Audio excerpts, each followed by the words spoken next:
Hey guys, and welcome to this C# programming tutorial on constructors. So in our previous tutorial we have learned about the class members. So we have learned about the fields and methods. And in this tutorial we will be learning about constructors. So constructor is basically a special method, and we use this because this runs automatically. When we create a normal method in C#, we have to call that method manually. But constructor is different because constructor runs automatically. That's why it is called as special method. And there is a rule for constructor that we need to know, and that is the name of constructor should be same as the name of the class. For example, if the class name is car, the constructor name should be the same.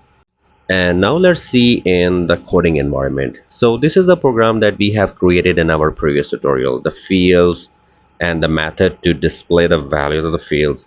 And then in our main program we have created some objects, we have updated the default values of the program, and we use the display method, which is not a constructor, right?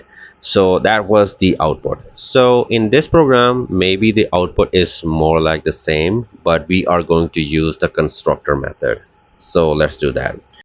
Okay, so I'm gonna create here the main first, and now let's create the class.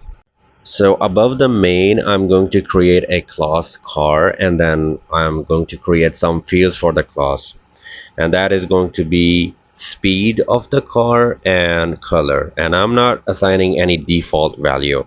And now it's time to create a constructor, right?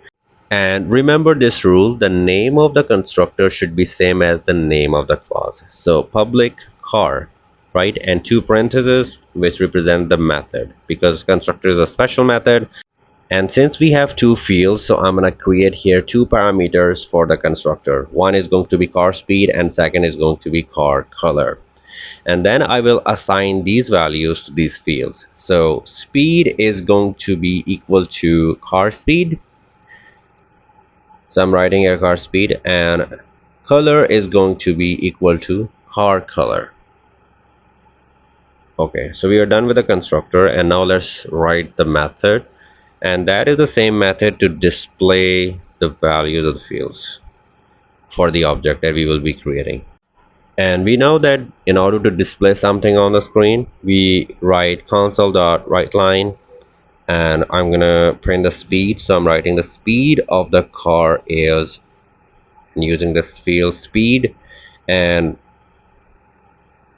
also I will be displaying the color of the car. So this method has been created, and now let's come to the main program. And here first I'm going to create some objects, and while creating these objects we are also going to write the car speed and car color, because these are the parameters. So car speed, let's say 100 comma car color inside of these inverted commas, because this is a string value, blue. Okay, now let's do the same thing for the car too. So let's say the speed is going to be 120 and the color is going to be red. So in a very similar and very simple way, we can create as many objects we want, and we can update the values as well. So now let's use this display method in order to display the values of the car 1 and car 2. So if I run this program from here, and we saw these negative values, which means that we need to check the code, and as you can see this minus sign should be ignored. So I am going to remove that and run the program again. And as you can see, in a very well structured way, the speed and color has been printed for both of the objects.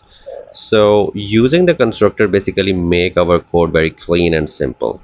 So that's all for this tutorial, guys. If you find this video helpful, then please hit the like button and subscribe to my channel. Thanks for watching.